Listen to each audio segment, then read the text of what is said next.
The air inside the Grand Hall of Manhattan's fashion district vibrated with an almost electric energy. Crystal chandeliers sparkled above rows of velvet seats, casting fragments of light across an audience dressed in flawless elegance.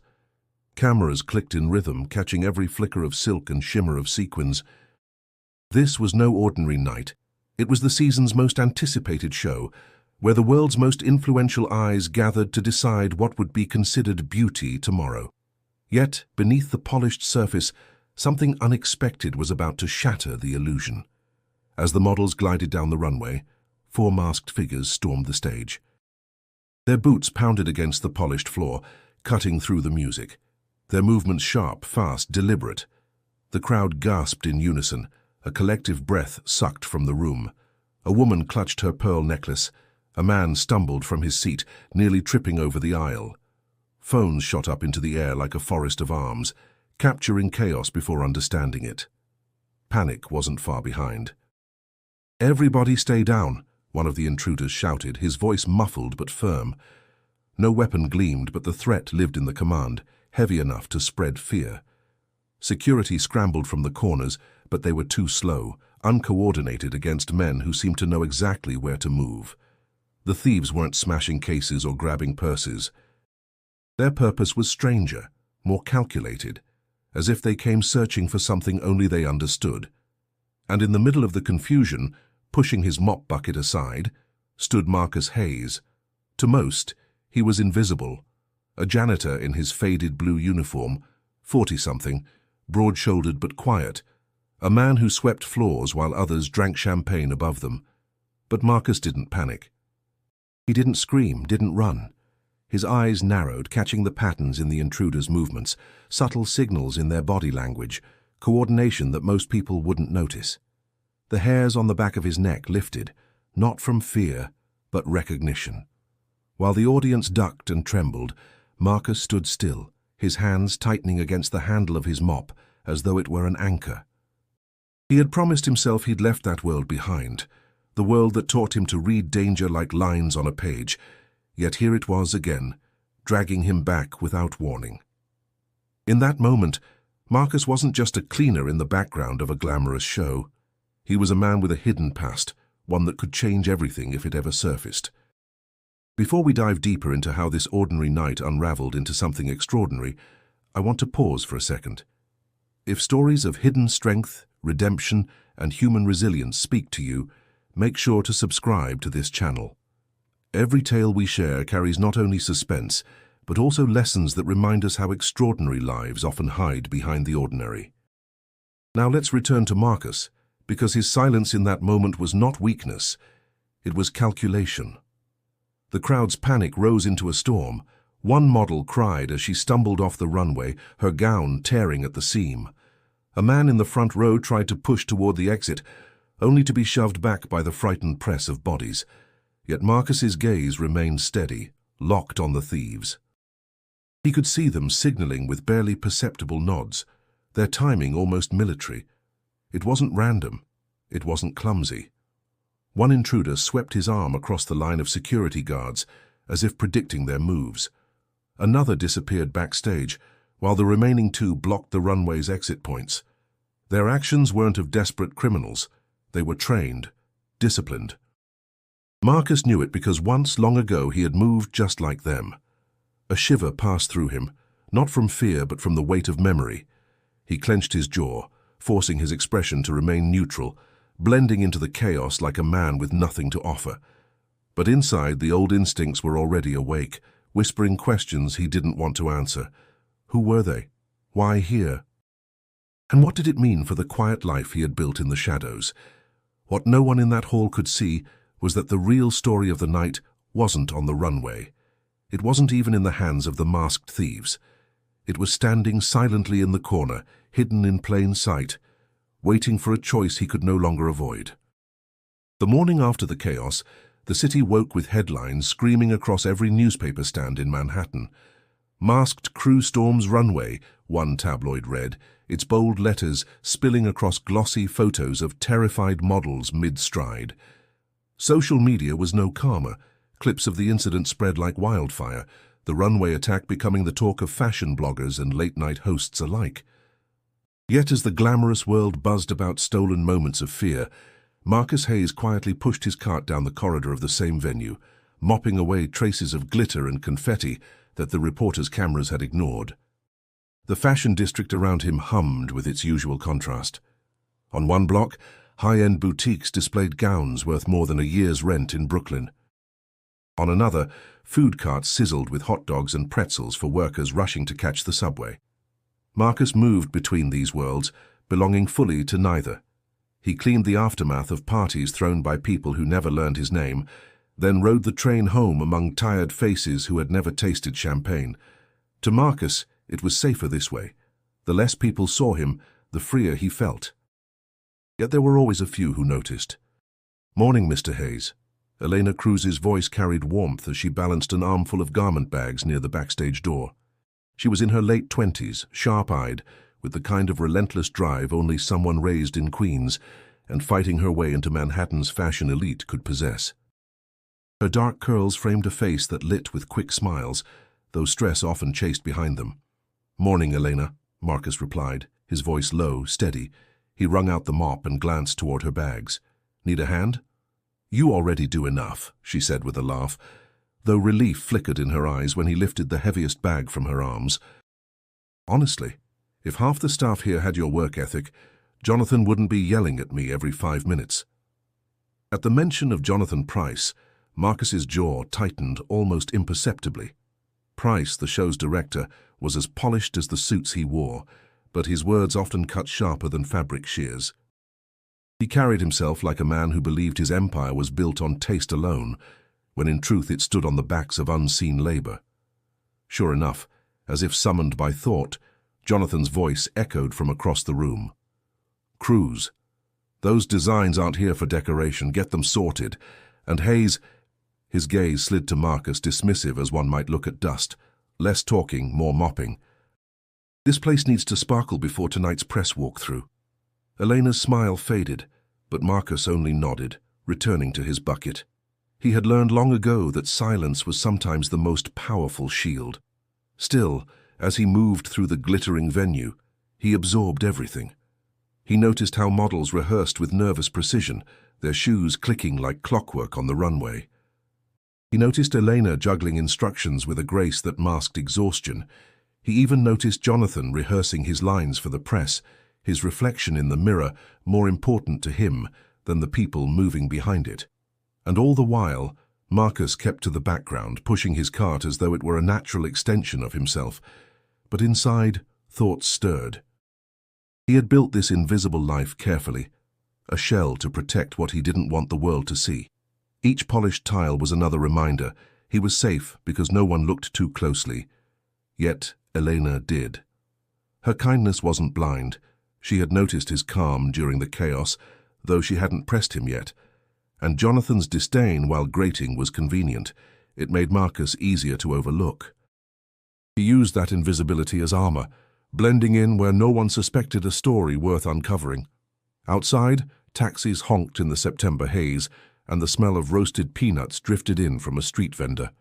Inside, silk gowns shimmered beneath fluorescent lights, waiting for the next show. Marcus paused for a moment, leaning on his mop, his gaze sweeping across the runway that only hours earlier had been a stage of fear. The glamour was still there, untouched, rebuilt overnight, as if chaos could simply be scrubbed away. But Marcus knew better. Beneath the sparkle, the cracks remained, and deep down he feared those cracks were already leading back to him. The night air in New York always carried a hum, a restless rhythm of honking taxis, voices rising from sidewalks, and the distant thrum of subway tracks below. Inside the fashion venue, however, everything was meant to feel insulated, luxury against chaos. But when the thieves had stormed the runway, that illusion cracked. Even now, replaying the scene in his head as he swept near the stage, Marcus couldn't shake the details others had overlooked. He remembered how the lead intruder had raised his arm, not just to command silence, but to signal. The others moved in unison, covering flanks with precision that reminded him less of street criminals and more of men trained for operations. Most in the crowd had seen masks and panic, Marcus had seen formation. The memory gnawed at him stronger with each pass of his mop. He could still hear the shift of boots on polished wood, see the way one thief paused to glance at the lighting rig as if it mattered more than the screaming audience. Their purpose hadn't been theft, not in the way the tabloids suggested. No handbags or jewelry were snatched, no cases smashed. It was surgical, as if they were testing vulnerabilities. That alone unsettled Marcus more than any missing diamond ever could. "Mr. Hayes," a voice interrupted. Eleanor approached cautiously, still juggling garment bags and clipboards, but her tone carried curiosity. "You were here when it happened, right?" Marcus hesitated. "I was." "You didn't look scared." She tilted her head, studying him. "Everyone else was losing their minds, but you just stood there." He forced a faint shrug. "Guess I don't rattle easy." Eleanor narrowed her eyes, sensing the gap between his words and the truth. Still, it was insane. I mean, who does that in the middle of Fashion Week? It felt so organized. Marcus's chest tightened. She was closer to the truth than she realized. "People will do a lot for attention," he said, lowering his voice. "Doesn't mean it makes sense." Before she could push further, Jonathan Price stormed through the hall, barking into his phone. "I don't care what the insurance says, this show does not stop. If I have to rebuild every stitch myself, it continues. Do you hear me? New York does not wait for thieves." His eyes swept the room, landing on Marcus only long enough to sneer. "And Hayes, for God's sake, don't just stand there eavesdropping. Floors now." Eleanor gave Marcus a small, apologetic smile before hurrying off. Marcus returned to his work, but his thoughts raced faster than his mop. He knew that what happened wasn't random. He had seen enough in his past life, missions no one in this building could imagine, to recognize the signs. The thieves weren't amateurs. They had studied the venue, planned escape routes, and executed with almost flawless timing. Almost. That was what caught Marcus's attention most of all. Their mistakes. He noticed the slight delay between signals, the hesitation of one who nearly collided with a stagehand, the unnecessary glance toward the ceiling lights. They were trained, yes, but not perfect. That imperfection made Marcus uneasy. It meant they were either reckless or desperate, and either option spelled danger for whoever they targeted next. He stopped mopping, resting both hands on the handle as the echoes of the break-in played again in his mind. His instincts whispered that this was only the beginning, and though he longed to bury those instincts, to remain nothing more than a man with a quiet job and a quiet life, the truth pressed against him like weight on his chest. Marcus exhaled slowly, trying to ground himself in the ordinary details around him. The faint scent of cleaning solution, the distant chatter of models rehearsing, the clatter of hangers being sorted backstage. But no matter how hard he tried, the memory of those 4 masked figures pulled him back. He told himself it was none of his concern. He told himself the police would handle it, the venue's security would tighten, and the world would move on. Yet deep inside, Marcus knew better. Something about those men was unfinished. Something told him they would return. And when they did, he feared his silence might no longer be enough. The city never slept, but it certainly obsessed. Within hours of the break-in, New York's fashion world spun itself into frenzy. Tabloids painted the thieves as masked anarchists, bent on humiliating the industry. Fashion bloggers speculated about political statements hidden in the act. Morning shows looped shaky phone recordings of the intruders storming the runway, commentators adding drama with every replay. For Marcus Hayes, the noise was louder than the city's usual hum. Every newspaper headline, every overheard conversation on the subway pulled him back to the moment when he'd stood calm in a sea of panic. He wanted to stay small, unnoticed. Yet invisibility was harder when the world kept reminding him of what he'd seen. Back at the venue, Elena Cruz moved quickly between tasks, clipboard in hand, her voice steady as she directed seamstresses and stagehands. But when she caught Marcus near the back corridor, her eyes softened. "They questioned you, didn't they?" she asked quietly. Marcus gave a curt nod. "Standard stuff." "Where was I? What did I see?" Same questions 10 times. "And what did you tell them?" "That I was doing my job. Cleaning." His tone was flat, designed to end the conversation. But Elena wasn't convinced. Funny, because when everyone else screamed, you didn't even flinch. Marcus met her gaze, steady but guarded. Not everybody reacts the same way. Her lips pressed into a thin line, but she let it drop, retreating back into her tasks. Still, her suspicion lingered, and Marcus felt the weight of it follow him like a shadow. Later that afternoon, police officers returned for follow-up interviews. The lead detective was tall, with sharp eyes that swept the room like he already knew the answers. "Mr. Hayes," he said, motioning Marcus aside, "you've got a reputation for being calm during the chaos. Anything stand out to you? Anything unusual?" Marcus's stomach tightened. He thought of the signals, the coordination, the mistakes only a trained eye would catch, but he forced himself to shake his head. Nothing I could make sense of. They were fast, loud, scared a lot of people. "That's all I saw." The detective studied him for a long moment, then scribbled in his notebook. "If you remember anything else, call me. People like you. You notice things others don't. Don't underestimate that."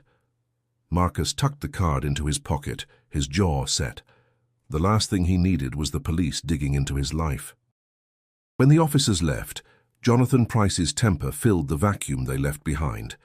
He gathered staff in the middle of the hall, his silk tie loosened, his cheeks flushed. "Listen carefully," he snapped. "This show will not be remembered for chaos. It will be remembered for resilience. I don't care how tired you are or how frightened you might still feel. We are professionals. The next event goes forward flawless, and anyone who can't handle that can walk out now." His gaze landed on Marcus, lingering just long enough to sting. "And that includes staff who think they're spectators. Hayes, if you have time to chat with detectives, you have time to scrub the floor twice over." Marcus bit back a response, gripping the mop handle tighter. Arguing would only draw more attention. Silence remained his armor. As the day stretched, Marcus worked in the background, the noise of sewing machines and the rustle of fabrics surrounding him. Yet beneath those sounds, his mind replayed the thieves' movements over and over. Each detail pressed harder. The synchronized steps, the split-second delay, the calculated sweep of their eyes. They hadn't just stormed a fashion show. They had tested it, measured responses, studied security flaws, pushed the edge without crossing it. By evening, Marcus sat on the subway, the detective's card burning in his pocket. Across from him, a boy scrolled through his phone, laughing at memes made from the heist footage. A woman muttered about crime getting worse every year. Life moved on, but Marcus couldn't. His instincts told him the city hadn't seen the last of those men, and when they returned, he feared he'd be forced to break the silence he clung to so tightly. The city's rhythm kept moving, but Marcus carried the break-in with him like an unshakable shadow. Days passed, and though the venue had polished itself back to its usual shine, his mind drifted elsewhere. Every mop stroke, every polished corner became a rhythm against the memories pressing to the surface. He had worked hard to bury his past beneath layers of anonymity, but the thieves' movements had cracked the seal. Late one evening after his shift, Marcus sat alone in his small Brooklyn apartment.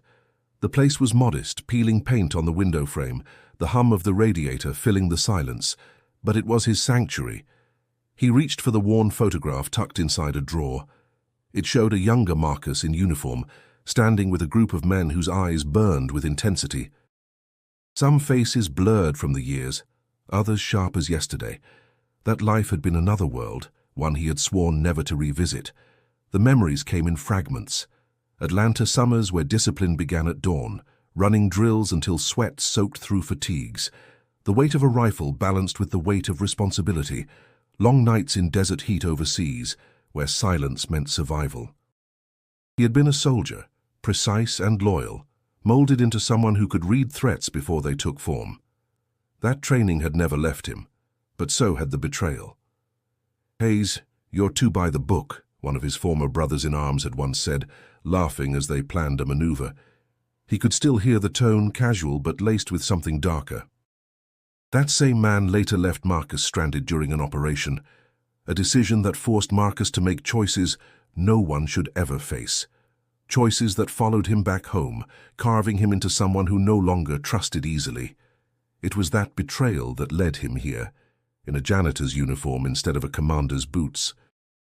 Better to fade into the background than risk the spotlight that had nearly destroyed him. Yet as Marcus traced the edge of the photograph, his chest tightened.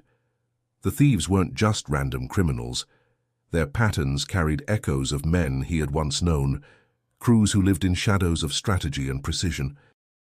He didn't want to believe it, but something inside whispered that his past wasn't as distant as he wished. The next morning, Elena caught him during a coffee break. She leaned against the wall, arms crossed, watching him sip from a paper cup. "You ever live anywhere besides New York?" she asked casually, though her eyes searched for more than small talk. "Atlanta," Marcus answered after a pause. "Long time ago." Her brows lifted. "Military?" Marcus froze, the word hitting closer than she knew. "Why would you think that?" She shrugged. "You stand like it. And you saw things that night most people wouldn't. I notice stuff." He let out a slow breath.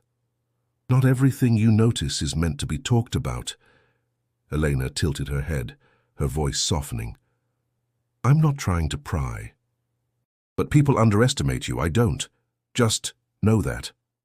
Her words lingered even after she walked away, stirring a strange mix of gratitude and unease. He wanted to believe her kindness was simple, but experience taught him that trust always came with risk. That night, lying awake in the dim glow of his apartment, Marcus turned the detective's card over in his hand. He could share what he knew, the way the thieves moved, the patterns they followed. But to do that would be to reveal a part of himself he had spent years erasing. The memory of betrayal whispered again, reminding him of why he had chosen silence. Yet, deeper still was another voice, one he had long tried to silence, the sense of duty that once defined him. For now, Marcus shoved the card back into the drawer, but he knew the past was no longer content to stay buried. The days following the break-in blurred together, yet Marcus felt each one weigh heavier than the last. His mop moved across the polished floor, but his mind wrestled with questions that had no easy answers. The detective's card still sat in his drawer, its presence louder than any voice. To call meant opening doors he had nailed shut years ago. To stay silent meant watching, waiting, knowing the thieves weren't finished. Every instinct in him screamed to act. That was the soldier inside, the man trained to confront, to prevent, to protect. But the other Marcus, the one who swept floors and kept his head down, whispered a different truth. Invisibility had kept him safe. He had carved this life out of shadows, and stepping forward could shatter it in seconds. Eleanor sensed the storm beneath his quiet. She found him one afternoon outside the venue, leaning against the loading dock, his gaze distant as trucks rumbled down the street. She held 2 coffees, offering him one with a faint smile. "You've been different lately," she said carefully. Marcus accepted the cup, staring into the steam. "Different how?" "Quieter. And that's saying something, because you don't exactly give long speeches to begin with." She hesitated, then added, "It's like you're carrying something you won't put down." His jaw tightened. "Some things are meant to be carried alone." "Maybe," Eleanor replied, her voice soft but firm, "but maybe some things crush you if you don't let anyone in." Her words cut deeper than she knew. Marcus sipped the bitter coffee, searching for an answer that wouldn't reveal too much. "What happened that night? It wasn't random. You saw it, you felt it." Elena nodded slowly. "Yeah, it was planned. Too clean, too calculated." She leaned closer. "So if you saw something the cops didn't, why not tell them?" "Because it would tear my life apart," Marcus thought. "Because once they looked at me too closely, they'd find the man I used to be, and everything I've built would collapse." But he only said, "Sometimes telling the truth makes things worse." Elena studied him, frustration flickering in her eyes. "Or it makes things better. Maybe you're the one who can stop this before it happens again." Marcus looked away, the city's noise filling the silence between them. He admired her conviction, her belief that one voice could make a difference. Once he had believed that too. But belief had cost him everything. That night, Marcus walked the streets of Brooklyn, his hands buried in his jacket pockets. The autumn air carried the scent of roasted chestnuts from a corner vendor, mingling with the sharp tang of car exhaust. He passed brownstones lit warmly from within, families laughing around dinner tables, a life he had never quite fit into. His footsteps echoed against the pavement, each one dragging him deeper into thought. Could he ignore it, pretend the thieves were someone else's problem? The city was full of chaos, robberies, scams, scandals. Who was he to think his silence mattered? Yet the memory of their movements haunted him. The discipline in their steps, the precision of their signals. It wasn't ordinary crime. He felt it in his bones. They would return, and when they did, the stakes would be higher. Marcus stopped at the edge of the subway stairs, staring down into the tunnel where warm air rushed upward. A choice stretched before him, like those tracks disappearing into darkness. He could descend into anonymity, stay hidden, let the city's noise drown his conscience. Or he could step onto the platform of responsibility again, exposing the past he had fought so hard to bury. For now, he turned away, walking into the night. But the battle inside him didn't end. Each step only deepened the truth. Ignoring it might not be an option much longer. The following week, the venue buzzed under a new kind of tension. Police had tightened security, metal detectors now lined the entrances, and plainclothes officers lingered in corners pretending to blend with guests. Yet for all the visible measures, Marcus could see the cracks. Guards stood stiff but distracted, focusing on appearances rather than awareness. He recognized it instantly. Security meant to reassure the press, not truly stop determined men. The FBI arrived 2 days later. Their presence shifted everything. They weren't here for optics, they were here for answers.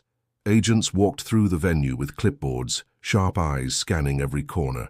Their questions cut deeper than the local detectives. They asked about entry points, lighting systems, crowd flow, and backstage access. They weren't chasing a one-time stunt. They suspected a pattern. Marcus overheard fragments while scrubbing near the main doors. "These guys knew the blind spots," one agent muttered. "They weren't improvising." "Fits the ring we've been tracking," another replied. "Fashion, art, high-profile gatherings, they don't grab goods, they map vulnerabilities." Marcus's chest tightened. He had been right. The thieves weren't just after a spectacle. They were studying the city itself. That evening, Elena caught him in the supply closet, where he reorganized cleaning bottles more out of habit than need. "You've heard them," she said quietly. "They think this crew will hit again." Marcus nodded without looking at her. "That's usually how it works." Her eyes narrowed. "Usually?" He froze, realizing the slip. "I mean, criminals like attention. They don't stop after one stunt." Elena studied him, clearly unconvinced. "You talk like you've seen this before." Marcus met her gaze, holding it steady. "I've seen enough to know trouble doesn't end where people want it to." Her lips pressed into a line, but she didn't push further.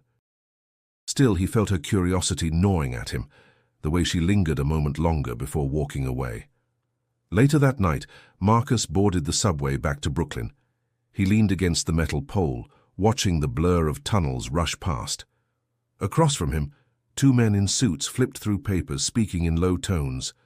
"Second strike's coming," one whispered. "It's too deliberate." "They're mapping something big." Marcus's hand tightened on the pole. He didn't know the men, but their words mirrored his own thoughts. Every instinct screamed that the city was on the edge of something larger. Back at his apartment, Marcus pulled out the detective's card again. The weight of it seemed heavier with each passing day. He pictured himself calling, laying out everything he had noticed. The delayed signals, the controlled movements, the unnecessary glance at the lighting rig. He could give them details that would sharpen their investigation. But then what? His name would be recorded, his past checked, his cover shattered. His cover. He set the card down and instead opened his worn journal, the one he kept hidden beneath loose floorboards. Inside, he scribbled the details only he had noticed. Not for the police, not yet. For himself, so he wouldn't forget, so he could track patterns the way he used to. His handwriting pressed deep into the page, each line a battle between the man he had become and the man he once was. As he wrote, he felt a strange clarity. The thieves weren't ghosts, they were human, fallible. They had made mistakes, and those mistakes left a trail only someone like him could see. Closing the journal, Marcus sat in silence, listening to the hum of the radiator. The world thought of him as a cleaner, invisible and unremarkable. But invisibility had its power. He could observe without being noticed, piece together what others missed. The question was no longer whether he could help, it was whether he dared. The pressure inside the fashion venue had shifted from fear to blame. Weeks after the heist, the runway sparkled again. Models rehearsed and cameras flashed, but a current of suspicion ran beneath the polished surface. Everyone wanted answers, and in the absence of them, fingers pointed in every direction. Jonathan Price led the charge. His sharp voice carried across the hall one morning as he berated the staff. If security fails, if chaos returns, it will be because of negligence. I won't have incompetence dragging this house down. His gaze swept the workers until it landed, predictably, on Marcus. Some of us treat this place like a career, not a hiding place. Marcus kept his head low, gripping the mop, his silence a shield. But inside, his chest tightened. Jonathan's words were more than arrogance. They were suspicion, sharpened by the director's need to control what he couldn't understand. Elena rushed past Marcus a few minutes later, whispering just loud enough for him to hear. "Ignore him. He doesn't know what he's talking about." Marcus gave a short nod. "He knows enough to make trouble." She paused, catching his eyes. "You're not the problem here. Don't let him make you believe that." But it wasn't only Jonathan. In Marcus's own neighborhood, whispers stirred. At the corner store, he overheard two men murmuring. "Hayes, the janitor at that fancy show," one said. "Didn't he act all calm when it happened? Who does that?" "Man's hiding something," the other replied. "You don't stay stone-faced in a robbery unless you've seen worse." Marcus lowered his hood and paid for his groceries, pretending not to hear. But each word struck like a reminder that no matter how carefully he lived, people noticed the cracks. That night, in the narrow hallway of his apartment building, his neighbor Mrs. Whitaker stopped him. She was an elderly woman with sharp eyes and a sharper tongue, always watching from her doorway. "You were on the news," she said, her voice suspicious, standing there like nothing happened while everyone else screamed. "Folks around here are wondering what kind of man reacts like that." Marcus shifted the bag in his hand. "The kind that doesn't panic easy." Her eyes narrowed. "Or the kind that's used to trouble." He offered no reply, stepping past her toward his door. The lock clicked behind him, sealing out the noise but not the sting of her words.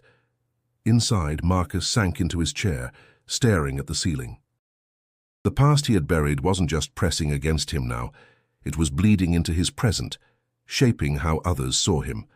The very armor of invisibility he had worn for years was cracking. The next day, Jonathan confronted him outright. "You've been here long enough, Hayes," the director snapped, arms crossed over his tailored suit. "I don't like mysteries on my staff. Whatever it is you're hiding, keep it far from this show, because if I even suspect you're connected to what happened, you'll be out the door before the floor dries beneath your mop." Marcus stared back, steady and unflinching. "I do my job. That's all," Jonathan scoffed. "For now."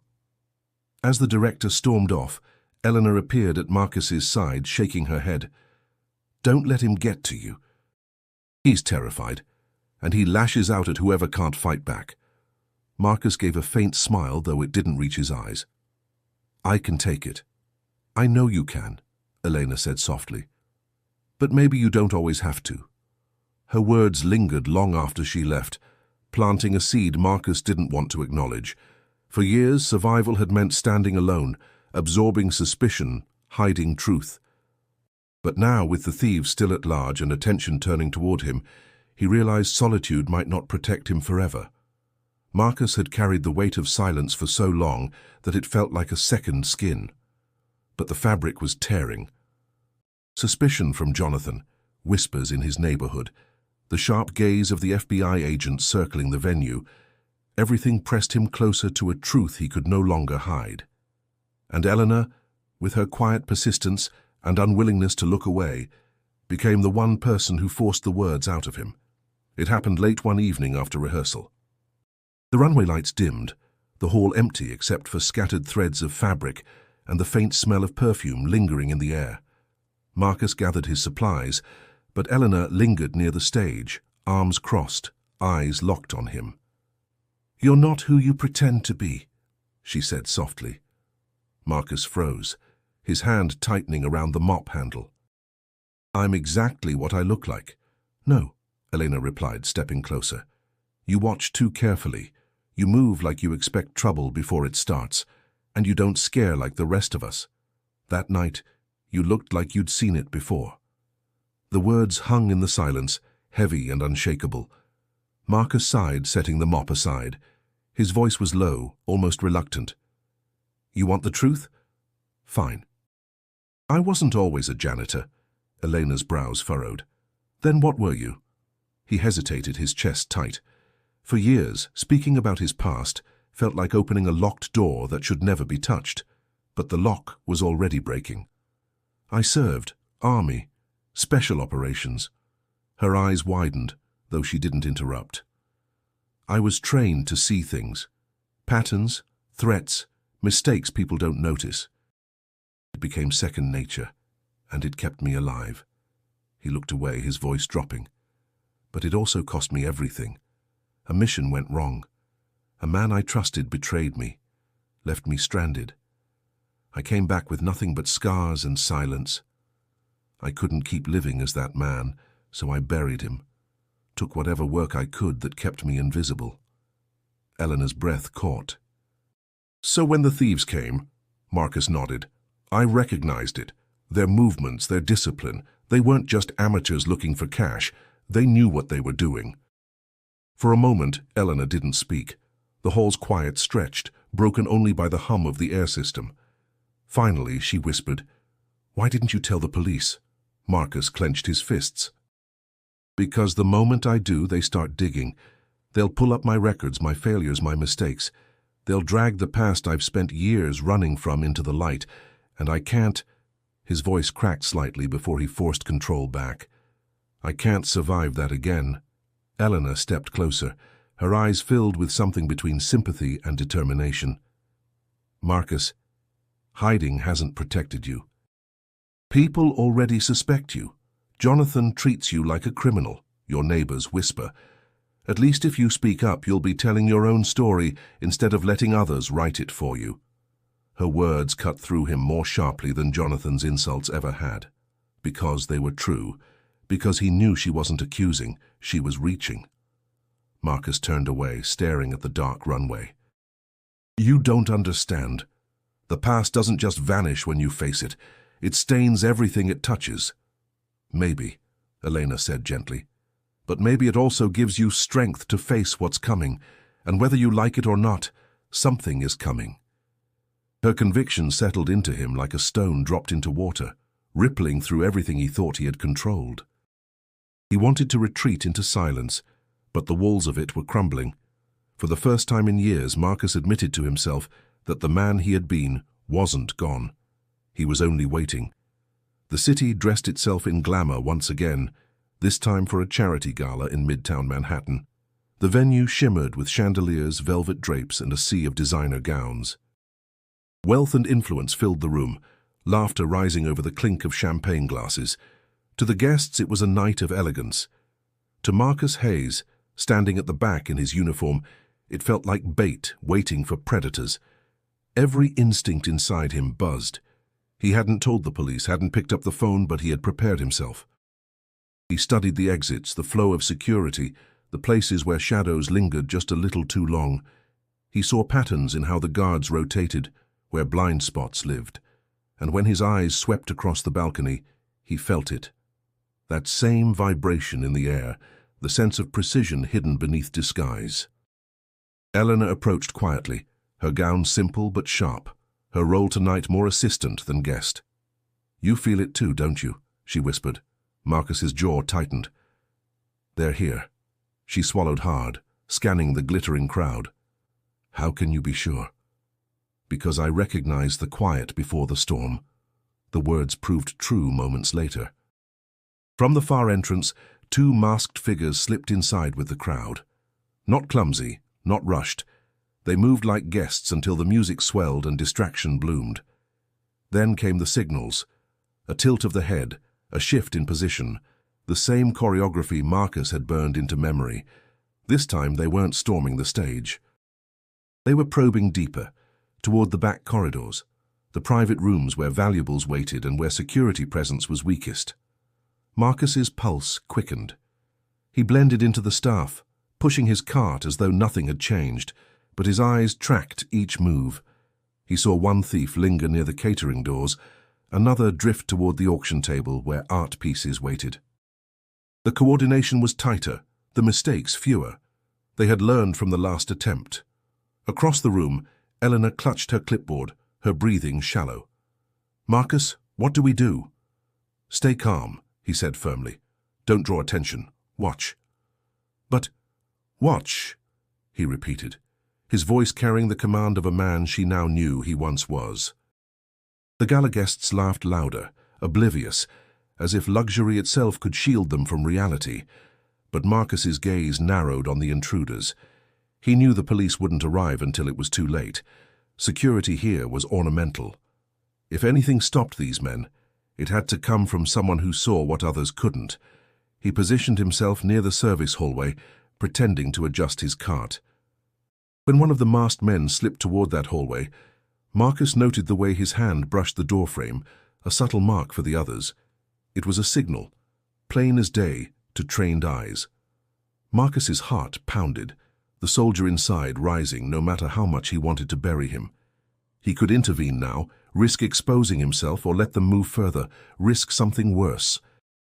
His silence had already allowed them to return. Letting them go again would weigh heavier. From the corner of his eye he caught Elena staring at him, her expression caught between fear and trust. She whispered, almost pleading, "Marcus, please, don't let them win." He closed his eyes briefly, steadying his breath. He had promised himself he'd never step into that life again. But promises had limits. Some were meant to be broken when the world demanded more. When Marcus opened his eyes, his decision was made. He shifted his stance, no longer the invisible cleaner in the room, but something else, something the intruders hadn't planned on encountering. The gala music played on, the chandeliers sparkled, and the thieves moved into position. But Marcus was already moving too, silent and steady, toward the heart of what was about to unfold. Marcus's pulse slowed into a strange calm as the thieves moved deeper into the gala. The chandeliers glittered, violins sang from the stage, and wealthy guests sipped wine with no idea that danger was weaving through their celebration. But Marcus saw everything. His instincts sharpened, his steps deliberate as he shadowed the intruders without drawing eyes. The first masked man slipped into the service hallway, the exact spot Marcus had anticipated. The janitor cart rolled silently beside him until Marcus angled it just enough to block the path. When the thief turned, startled by the obstruction, Marcus spoke in a low, firm voice. "You're out of sync." "Third signal came too late. You'll get caught if you don't fix it." The man froze, confusion flickering in his eyes behind the mask. He hadn't expected recognition, let alone critique. Before he could react, Marcus pushed the cart forward, forcing him to step back into the open. The thief stumbled, losing his timing, and the chain of coordination rippled. Across the room, another intruder glanced up, clearly waiting for a signal that never came.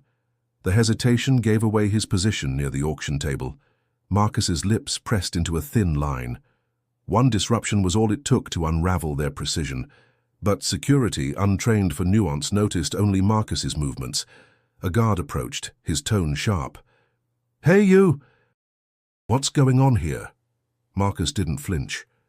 "You're about to lose that painting," he said, tilting his head toward the auction table. The guard scoffed, but when his eyes followed Marcus's gesture, he caught sight of the second thief's suspicious posture. The guard's radio crackled to life as he called for backup. Now the room stirred. Guests turned, murmurs rising as they sensed unease. The thieves shifted, their flawless rhythm broken.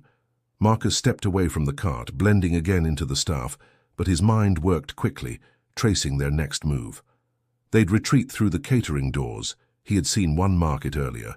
He moved faster than his uniform suggested, slipping ahead through the side corridor. When the second thief pushed through, Marcus was already there, holding a tray of glasses as though he belonged. At the perfect moment, he pivoted, letting the tray crash to the floor. Shards scattered, champagne fizzed, and the thief halted instinctively. The delay was seconds, but seconds mattered. By the time he pushed forward again, 2 guards closed in from behind, alerted by the noise. Marcus's chest tightened as he heard Elena's voice from the crowd. "Marcus!" Her tone carried both fear and trust, her eyes wide as she realized he was no longer hiding. He gave her the smallest nod, a promise that he was in control. But not everything went smoothly. A third thief, realizing their plan was collapsing, tried to rush for the balcony exit. Marcus lunged, not to tackle him, but to slam shut the heavy door before he could reach it. The thief shoved against it, but Marcus's stance held, his strength quiet but unyielding. The man hissed through the mask. "Who the hell are you?" Marcus's voice was calm, cold. "Nobody you want to meet again." By the time backup guards arrived, the momentum was gone. The intruders scattered, retreating clumsily in a way Marcus had never seen before. They melted into the chaos, but not without leaving traces, rushed movements, abandoned marks, broken formation. Their aura of invincibility cracked in front of him, yet Marcus didn't chase. He couldn't. Chasing meant exposing himself completely, and he had already risked too much. He stepped back, letting the guards rush past, letting the crowd's murmurs swell. As Eleanor reached him, her voice trembled. "You just saved them. All of them. Without anyone even realizing it." Marcus looked past her at the glittering room, guests shaken but safe, oblivious to how close they had come to disaster. He drew in a deep breath, his heart steadying. He had acted. Quietly, strategically, without violence. But he knew what this meant. His invisibility was slipping away. The gala ended with applause and forced laughter, but beneath the glamour, whispers spread like wildfire. Guests speculated about the sudden tension, the guards' rush, the masked men slipping away. No official announcement was made, but everyone felt it. Danger had come close. And though no one named him, Marcus knew eyes had noticed. The next morning, 2 FBI agents waited for him at the venue. Their suits were crisp, their expressions unreadable, their presence heavy. One stepped forward, flipping open a badge. "Mr. Hayes, we need a word." Marcus set his mop aside, his jaw steady. "About last night." The agent nodded. "You seemed to know where they were going before anyone else. Care to explain?" His chest tightened. "I saw things, movements, patterns. You stand in the background long enough, you learn how to watch." The second agent's eyes narrowed. "That kind of watching looks like training. Military, maybe. Is that where you picked it up?" Marcus didn't flinch, but inside, heat rose in his throat. "I've done a lot of jobs. You learn things." The first agent slipped a card into his pocket, his tone firm. "If you're holding something back, it won't stay buried. Call us when you're ready to talk, because we both know you've seen more than you're admitting." When they left, Elena hurried over, her face pale with concern. "Marcus, what did they want?" "They wanted answers I'm not giving," he said flatly. "But you can't keep dodging forever," she whispered. "They'll push harder." Before Marcus could reply, Jonathan Price's voice cut across the room, dripping with venom. "Of course they questioned you. Why wouldn't they? You're always right where trouble lands." Marcus turned, his expression calm but sharp. "I was doing my job," Jonathan smirked. "Funny how your job always puts you at the center of things. Maybe you like being the hero. Maybe you're feeding them information, staging these little dramas so you can look useful." Elena snapped, stepping between them. "That's ridiculous. If it weren't for Marcus, last night would have been a disaster." Jonathan's smile curled cruelly. "Or maybe it was a disaster, and we just haven't seen the proof yet." He leaned closer to Marcus. "One misstep, Hayes, and you're gone. Don't think a mop makes you untouchable." Marcus said nothing, but inside, his control trembled. He had faced enemies in war zones with less venom than Jonathan Price's words, yet he reminded himself, silence had always been his shield. He would not break it for this man. Later that night, back in Brooklyn, Marcus sat at his small table, the city's hum pressing against the thin walls. The detective's card and the FBI's card lay side by side in front of him. Two choices, two doors leading back to the past. His hands hovered over them, then pulled away. He wasn't ready. Not yet. A knock at his door startled him. Elena stood there, her hair loose, exhaustion etched into her face. "You shouldn't be here," Marcus said softly. "Too bad," she replied, stepping inside. "Because you can't keep carrying this alone. You risked everything last night, and I saw it. You don't get to pretend you're just a janitor anymore." Marcus rubbed his face, the weight pressing down heavier. "Do you know what it costs, Elena? Every time I step forward, I lose more of the life I built. Courage doesn't come free, it takes pieces of you, and I don't know how many pieces I've got left." Her voice softened. "Then don't do it alone. Let someone stand with you. Maybe that's the only way you don't break." He met her eyes and for the first time let himself feel the truth in her words. Silence had protected him, but it had also kept him chained, and now the cost of courage was no longer something he could bear quietly. The night air in Manhattan felt heavier than usual, as though the city itself sensed what was coming. Marcus walked the narrow corridor backstage, his mop bucket abandoned in a corner. He had tried to stay hidden, to remain a shadow, but shadows were exactly where his past thrived. And tonight it stepped out to meet him. He felt it before he saw him. The posture, the rhythm of movement. It was unmistakable. When the last of the thieves removed his mask in the deserted service hallway, Marcus's chest tightened. The face staring back at him wasn't a stranger. It was Raymond Locke. Raymond, once a comrade, once a brother in arms. The man who had abandoned him during that fateful mission overseas, the betrayal Marcus had carried in silence for years, suddenly stood in flesh and blood, smirking as though no time had passed. "Well, look who's still alive," Raymond said, his voice low, mocking. "I heard you disappeared into nothing. Guess the rumors were true. You're scrubbing floors while the rest of us moved up." Marcus's jaw clenched. "You didn't move up. You just fell deeper. Different battlefield, same cowardice." Raymond chuckled, but his eyes were sharp. "Don't play righteous with me. You think hiding in a janitor's uniform makes you better than the rest of us.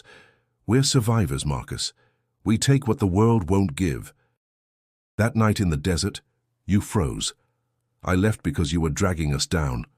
The words sliced deep, but Marcus didn't flinch. "You left because you're loyal to no one but yourself. You turned your back on me, and now you're turning your back on this city. That's who you are." Raymond stepped closer, his smile fading. "And you're going to stop me. What will you do, Hayes? Call the cops?" "They'll dig into you, find all the dirt you buried. You think they'll see a hero? No. They'll see a broken soldier playing janitor." For a moment, silence hung heavy between them. Marcus could feel his heartbeat pounding in his ears, not from fear, but from the weight of choice. This was the crossroad he had avoided for years: remain invisible and let Raymond's chaos continue, or step forward and reveal the man he truly was, no matter the cost. Eleanor appeared at the end of the hallway, her eyes wide as she realized who Marcus faced. "Marcus," she whispered. Raymond glanced at her and sneered. "So this is your audience now?" "You've really fallen." Marcus steadied himself, his voice calm but unyielding. "You're right about one thing, Raymond. I'm not invisible anymore. If exposing myself means stopping you, then so be it. I'd rather lose my cover than let you tear through people who don't deserve it." Raymond's expression darkened, the arrogance slipping. "You really want to go down with me?" Marcus's eyes locked on his. "No, I want to make sure you go down without me." The tension thickened, every muscle in Marcus's body coiled, but his stance wasn't that of a man about to strike. It was the stance of someone who had already chosen his path, who knew the next steps couldn't be hidden. Raymond leaned closer, voice dripping with venom. "You're going to regret this, Hayes. When they see who you really are, they'll turn on you too." Marcus exhaled slowly, steady. "Maybe, but I can live with that. What I can't live with is being silent while men like you think they own the night." Elena's eyes glistened, her hand pressed to her chest. She saw it. Marcus wasn't just confronting Raymond. He was confronting the part of himself he had buried for too long, And for the first time in years, Marcus Hayes stepped fully into the light, ready to face both the enemy in front of him and the truth waiting behind him. The confrontation with Raymond left Marcus standing in the wreckage of silence he had once lived inside. There was no going back now. His words had broken the shell, and the man he had buried was out in the open. The thieves scattered, their plans fractured, but the story was no longer just theirs. It was Marcus's. By dawn, news outlets had already caught wind of the failed strike at the gala. Headlines speculated about a mysterious staff member who had anticipated the thieves' moves, saving the night. Guests described a calm figure in uniform who seemed to know exactly where danger was coming from. The city craved a hero, and for the first time, Marcus Hayes' name floated on their lips. At the venue, the FBI returned, not with suspicion this time, but with sharper questions. The lead agent set a folder on the table, his tone firm. "We've pulled fragments from surveillance. You didn't just notice things, you intercepted them. That doesn't come from mopping floors." Marcus inhaled slowly, his decision heavy but inevitable. "You're right. It doesn't." His voice was steady, stripped of excuses. "I served. Special operations. I was trained to see what others miss, and I've been trying to disappear ever since." The agent studied him, then nodded. "You may have hidden, but last night you stopped something bigger than you realize. They're part of a ring we've chased for months. Your insight can break it." For the first time in years, Marcus didn't deflect. He leaned forward, laying out everything he had observed. Their timing, their flaws, their calculated tests. The words came with weight, but also relief, like releasing pressure that had built too long. When the meeting ended, Elena was waiting outside, her eyes brimmed with quiet pride. "You finally told them." Marcus gave a tired smile. "I finally told the truth." She touched his arm gently. "That doesn't make you weaker, Marcus. It makes you free." Freedom, he realized, wasn't invisibility. It was standing in the open and choosing to face whatever came. The city's response was swift. Media outlets framed him as the janitor hero, spinning a narrative of humility and hidden courage. Reporters hunted his story, though Marcus gave no interviews. He wasn't interested in glory, but in the community whispers shifted. Mrs. Whitaker, the sharp-tongued neighbor, stopped him in the hallway with a softened gaze. "You saved people," she said quietly.